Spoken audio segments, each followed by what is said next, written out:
Hay un tipo de pérdida que no tiene nombre preciso en ningún idioma. No es la pérdida de alguien que te hizo daño. No es la pérdida de alguien que no te quiso. No es el duelo de una relación que terminó por desgaste o por traición o por el agotamiento de dos personas que simplemente dejaron de poder estar juntas. Es la pérdida de alguien que llegó en el momento equivocado. Y lo que hace que ese tipo de pérdida sea diferente a todas las otras es esto. No puedes culpar a nadie, no puedes culparlo a él porque el problema no fue quien era, no puedes culparte a ti porque el problema no fue quien eras, no puedes culpar al amor porque el amor estaba ahí, real, tan real que todavía lo puedes sentir cuando te permites pensarlo. Solo puedes culpar al momento, al tiempo, a la manera en que dos personas pueden ser exactamente lo que la otra necesita en abstracto y exactamente lo que la otra no puede sostener en concreto. Esa pérdida no tiene villano, y es exactamente eso lo que la hace tan difícil de soltar. Suscríbete al canal ahora mismo y activa la campana. Lo que vamos a hablar hoy viene de Carl Jung, uno de los psicólogos más profundos de la historia, y de lo que su trabajo nos dice sobre los encuentros que llegan en el momento equivocado. Si alguna vez sentiste que perdiste a alguien no porque el amor faltara, sino porque el tiempo no acompañó, este video fue hecho para ti. Renata tenía 36 años cuando conoció a Pablo. No era el momento para una relación. Ambos lo sabían desde el principio. Renata estaba en medio de un proceso de reconstrucción personal después de una relación anterior que la había dejado más fragmentada de lo que había admitido en voz alta. Pablo estaba atravesando una transición profesional que consumía toda su energía disponible. Los dos tenían razones concretas y legítimas para no empezar nada. Empezaron igual.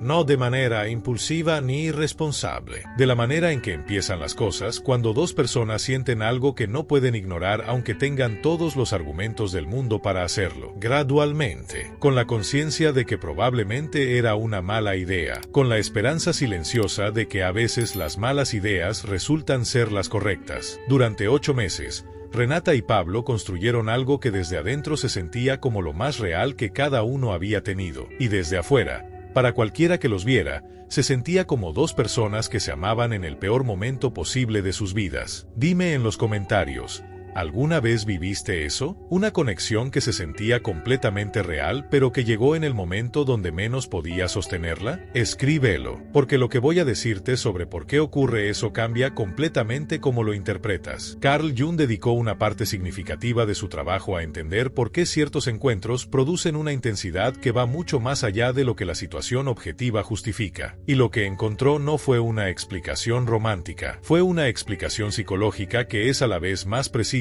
y más profunda que cualquier narrativa de destino. Jung describía un fenómeno que llamaba proyección psíquica. Cuando nos encontramos con alguien que activa en nosotros una respuesta emocional de intensidad inusual, esa intensidad rara vez viene solo de quien esa persona es. Viene de lo que esa persona activa dentro de nosotros, de las partes de nuestra propia psique que llevábamos sin integrar y que de repente, en contacto con esa persona específica, se vuelven imposibles de ignorar. Eso no hace que la conexión sea falsa, la hace más compleja de lo que parece desde afuera. Renata lo entendió mucho tiempo después, cuando pudo ver la relación con Pablo desde la distancia que solo el tiempo produce. Pablo no era la persona perfecta para ella, era la persona que activaba exactamente las partes de ella que más necesitaban ser vistas en ese momento de su vida. Su manera de escuchar tocaba una necesidad de ser genuinamente oída que Renata llevaba sin resolver desde mucho antes de conocerlo. Su manera de ver el mundo desafiaba supuestos que ella había sostenido sin cuestionarlos. Su presencia le devolvía una versión de sí misma que la relación anterior había ido erosionando silenciosamente. Eso se sentía como amor, y en muchos sentidos lo era, pero también era algo más. Era el espejo que Jung describía, el encuentro que no llega para quedarse sino para mostrar. Suscríbete al canal ahora mismo, porque lo que voy a describir sobre cómo funciona ese espejo en el contexto específico de las relaciones que llegaron en el momento equivocado es algo que puede transformar completamente la manera en que llevas lo que viviste. Hay algo que ocurre con frecuencia en las conexiones que Jung llamaría encuentros psíquicos significativos,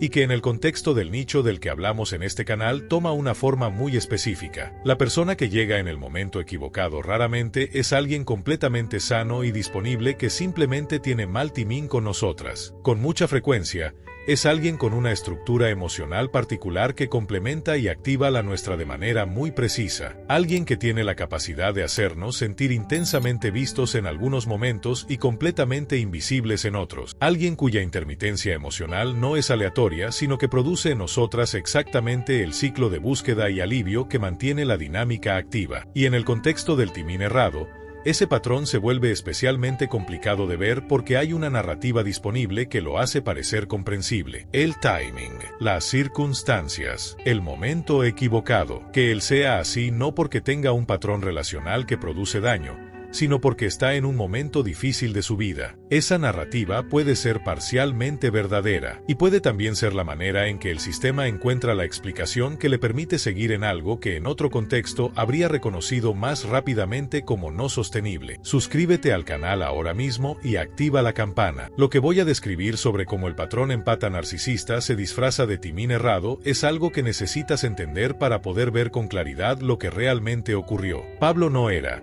en el sentido clínico estricto, una persona con trastorno narcisista. Era algo más difuso y más común. Era alguien con una capacidad genuina de conexión que coexistía con una dificultad igualmente genuina de sostenerla, que podía estar completamente presente y luego completamente ausente sin que hubiera un evento externo que lo justificara, que ofrecía suficiente para que Renata quisiera quedarse y retiraba suficiente para que Renata nunca pudiera estar segura de que estaba. Y Renata, que tenía una capacidad empática que la llevaba a buscar la explicación más generosa posible para cualquier conducta que no entendiera, encontró en el timín la explicación que necesitaba. No es que Pablo tuviera un patrón, era que Pablo estaba en un momento difícil. No es que esto no pudiera funcionar, era que este no era el momento. Esa interpretación le permitió seguir, y seguir le costó más de lo que el timín justificaba. ¿Reconoces esa dinámica? El momento en que el timín se convirtió en la explicación que hacía que todo lo demás tuviera sentido, aunque en el fondo algo en ti seguía sin terminar de entender. Dime en los comentarios.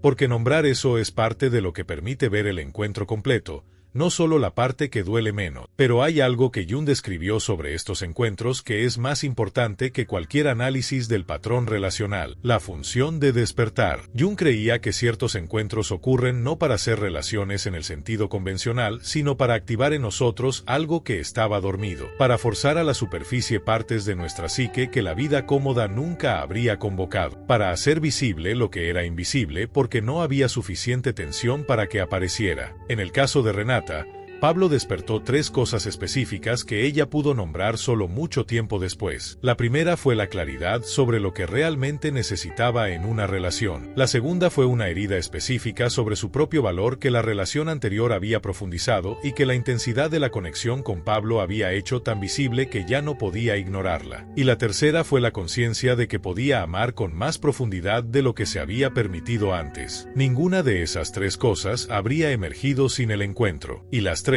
aunque dolorosas en su origen, fueron los materiales con que Renata construyó algo que no tenía antes. Hay un momento en las relaciones que llegaron en el momento equivocado que casi todas las personas que lo vivieron describen con las mismas palabras. El momento en que supieron. No supieron que era el fin. No supieron que debían irse. Supieron algo más profundo y más difícil que cualquiera de esas dos cosas. Supieron que seguir iba a costar más de lo que podían pagar. Y se quedaron igual. No por ignorancia. No por falta de claridad. Se quedaron porque hay algo en la naturaleza humana que se resiste a soltar lo que fue real aunque ya no pueda continuar, que confunde el tamaño del amor con la obligación de insistir, que interpreta el dolor de soltar como señal de que todavía vale la pena intentar. Jung tenía una manera de describir ese momento que es la más precisa que he encontrado. Decía que el ego se aferra a lo que conoce con una fuerza proporcional al miedo a lo que hay del otro lado del soltar, y que ese aferrarse, aunque desde adentro parece amor, desde el nivel más profundo de la psique es en realidad resistencia al crecimiento que ese encuentro vino a producir. Suscríbete al canal ahora mismo y activa la campana. Lo que voy a describir sobre el costo de insistir cuando el encuentro ya cumplió su función es algo que puede darte la claridad que necesitabas para entender por qué quedarte costó lo que costó. Renata se quedó 4 meses más después del momento en que supo, no porque creyera que las circunstancias iban a cambiar. Para ese punto ya había dejado de creer en eso. Se quedó porque soltar algo que se había sentido tan real le parecía un acto de violencia contra la experiencia misma, como si irse fuera a negar que lo que existió había existido. Esos 4 meses fueron los más costosos de toda la relación, no porque Pablo hubiera cambiado, sino porque Renata ya sabía lo que sabía y seguía actuando como si no lo supiera. Y esa disonancia entre lo que el sistema interno ya había procesado y lo que el comportamiento externo seguía haciendo produce un tipo de desgaste específico que no tiene que ver con el otro. Tiene que ver con la traición a la propia percepción. Cada día que Renata se quedó después del momento en que supo fue un día en que eligió no confiar en lo que ya sabía. Y eso, acumulado en semanas y en meses, erosionó algo en su relación con su propio criterio que tardó tiempo en reconstruir. ¿Reconoces ese patrón? El momento en que ya sabías pero te quedaste, no porque fueras débil, sino porque soltar algo que fue real se sentía como perder algo que nunca ibas a volver a encontrar. Dime en los comentarios, porque esa experiencia específica es una de las más universales y menos habladas de todo el proceso. El error de insistir cuando el destino pide distancia no es un error moral, no es una señal de que fallaste en algo. Es la respuesta completamente comprensible de alguien que aprendió, en algún momento de su historia, que soltar equivale a perder, que si algo importa de verdad hay que luchar por ello, que rendirse es la señal de que no importaba suficiente. Pero hay una diferencia fundamental entre luchar por algo que puede continuar y aferrarse a algo que ya cumplió su función. La primera viene del amor, la segunda viene del miedo, y distinguirlas en tiempo real, desde adentro de la experiencia, es una de las cosas más difíciles que existe, porque las dos se sienten exactamente igual en el momento en que están ocurriendo. Lo que las distingue solo puede verse desde afuera, desde la distancia que el tiempo produce cuando finalmente soltamos. Renata lo vio desde ahí, y lo que vio no fue el fracaso de una relación que podría haber sido. Fue la imagen completa de un encuentro que llegó exactamente cuando necesitaba llegar, que duró exactamente lo que podía durar, y que costó exactamente lo que tenía que costar para que lo que dejó valiera lo que vale. Hay algo que Jung escribió que Renata encontró 2 años después de que todo terminó, en un libro que alguien le regaló sin saber que era exactamente lo que necesitaba leer en ese momento. Jung escribía que los encuentros más significativos de nuestra vida son a menudo los que más resistencia nos generan, no porque sean equivocados, sino porque llegan a remover exactamente lo que más necesita ser removido. Renata leyó esa frase 3 veces. La 4ª vez se detuvo y se quedó un largo momento en silencio, porque en esa frase encontró algo que había estado buscando desde que todo terminó y que ninguna narrativa sobre el timón errado o las circunstancias le había podido dar. Una estructura que hacía que la experiencia completa,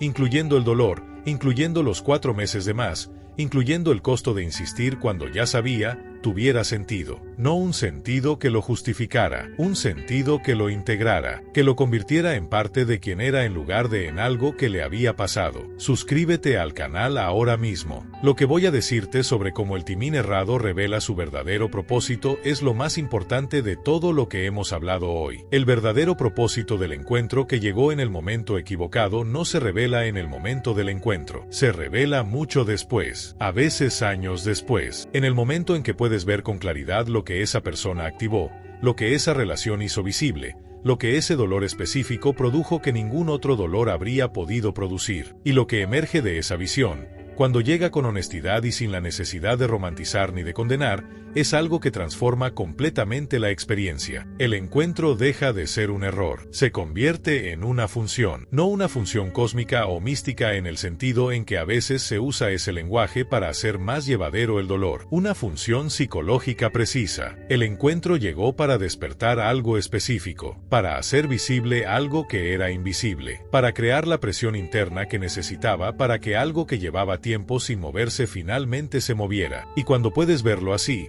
cuando puedes ver la experiencia completa desde ese ángulo, algo cambia en la manera en que la cargas. No se vuelve ligera, no desaparece el peso de lo que costó, pero el peso cambia de naturaleza. Deja de ser el peso de algo que perdiste y se convierte en el peso de algo que llevas. Y lo que llevas tiene valor, tiene forma, tiene un lugar en la historia de quien eres que no es el lugar de la herida, sino el lugar de lo que la herida produjo. Dime en los comentarios, ¿puedes ver ahora con el tiempo que tienes desde tu propio encuentro en el momento equivocado, qué fue lo que esa conexión despertó en ti que no habría despertado de otra manera. No te pido que lo agradezcas todavía si todavía duele, solo que lo nombres, porque nombrarlo es el primer paso para convertirlo de pérdida en pertenencia. Renata no habla de Pablo con nostalgia, no lo hace con rabia tampoco, lo hace con algo que tardó tiempo en aprender a llamar por su nombre: gratitud sin romantización, gratitud no por el dolor, por lo que el dolor produjo, por la claridad que no habría llegado de ninguna otra manera, por la versión de sí misma que emergió del proceso de soltar algo que fue real y que aún así no podía continuar, por el conocimiento de que puede amar con esa profundidad y de que esa profundidad merece un contexto que pueda recibirla completamente. Eso es lo que el encuentro en el momento equivocado le dejó, no la persona, no la relación, la versión de sí misma que solo ese encuentro específico podía convocar. Y eso, aunque Pablo no lo sepa y aunque nunca lo sepa, es el legado real de lo que existió entre ellos. Jung lo habría llamado individuación, el proceso de volverse completamente uno mismo a través de exactamente las experiencias que más resistencia generan, las que llegan cuando no estamos listos, las que cuestan más de lo que esperábamos pagar, las que no podemos retener aunque queramos, las que por eso mismo, y solo por eso mismo, nos transforman de maneras que ninguna experiencia cómoda podría. El error divino no fue un error, fue la forma más precisa que el proceso de convertirte en quien eres podía tomar en ese momento de tu vida. Y en el próximo video vamos a hablar de algo que ocurre después de esta integración que casi nadie anticipa: el primer encuentro real después de haber sanado. ¿Por qué ese momento activa miedos que no esperabas que siguieran ahí? ¿Cómo distinguir entre precaución sana y cierre que te protege de lo que también te nutre? ¿Y qué señales indican que estás lista para recibir algo nuevo sin repetir lo que ya aprendiste a soltar? No te lo pierdas. Suscríbete al canal ahora mismo y activa la campana. Ese video puede ser el que finalmente te muestre que todo lo que atravesaste no fue para quedarte donde estabas, sino para llegar a donde puedes estar ahora. Hasta el próximo video.